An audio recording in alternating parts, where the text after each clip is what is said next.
भ्रष्टाचार के खिलाफ लड़ाई में ईमानदारी का झंडा उठाने वाली आम आदमी पार्टी का दामन खुद गंभीर आरोपों से काला हो रहा है।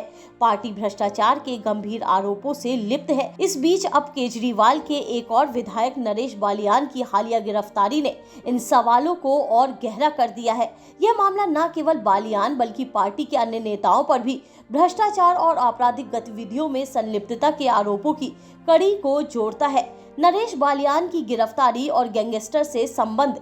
दिल्ली के उत्तम नगर से विधायक नरेश बालियान को दिल्ली पुलिस की क्राइम ब्रांच ने जबरन वसूली के मामले में गिरफ्तार किया।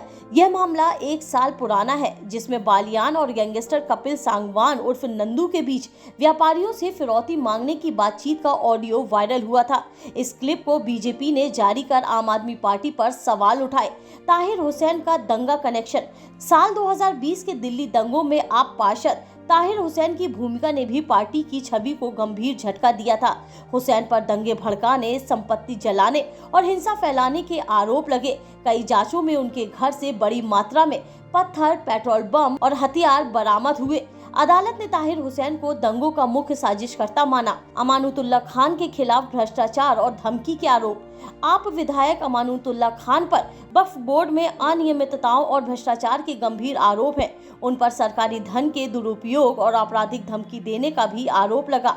खान के खिलाफ कई आपराधिक मामले दर्ज हैं, जो पार्टी के अंदर कानून और पारदर्शिता की कमी को दर्शाते हैं। सोमनाथ भारती का विवादित इतिहास। आप नेता सोमनाथ भारती का नाम कई विवादों में रहा है। घरेलू हिंसा और महिला विरोधी गतिविधियों में संलिप्तता के आरोप भारती पर लगे हैं। इन घटनाओं ने पार्टी की महिलाओं के सम्मान की नीति पर सवाल उठाए। अन्य विवाद और आपराधिक मामले। प्रकाश जारवाल। एक डॉक्टर की आत्महत्या के मामले में जारवाल का नाम आया। यहाँ उन पर धमकी और जबरन वसूली के आरोप लगे।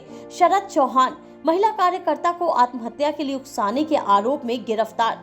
ताहिर हुसैन दिल्ली दंगा में मुख्य आरोपी। दिनेश मोहनिया महिला से बदसलूकी का आरोप। पार्टी की चुप्पी पर सवालों की बौछार। बीजेपी और अन्य विपक्षी पार्टियों ने आप पर इन मामलों को लेकर बार बार सवाल उठाए। बीजेपी प्रवक्ता गौरव भाटिया और दिल्ली बीजेपी अध्यक्ष वीरेंद्र सचदेव ने पार्टी की चुप्पी को दोषियों को बचाने की रणनीति करार दिया।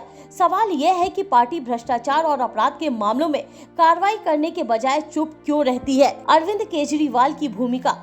आपके राष्ट्रीय संयोजक अरविंद केजरीवाल, जो खुद को ईमानदारी का प्रतीक मानते हैं, उन्होंने इन मामलों पर अब तक कोई ठोस कदम नहीं उठाया है। सवाल उठते हैं कि क्या यह चुप्पी पार्टी के अंदर गहरे तक फैले भ्रष्टाचार को स्वीकार करने का संकेत है।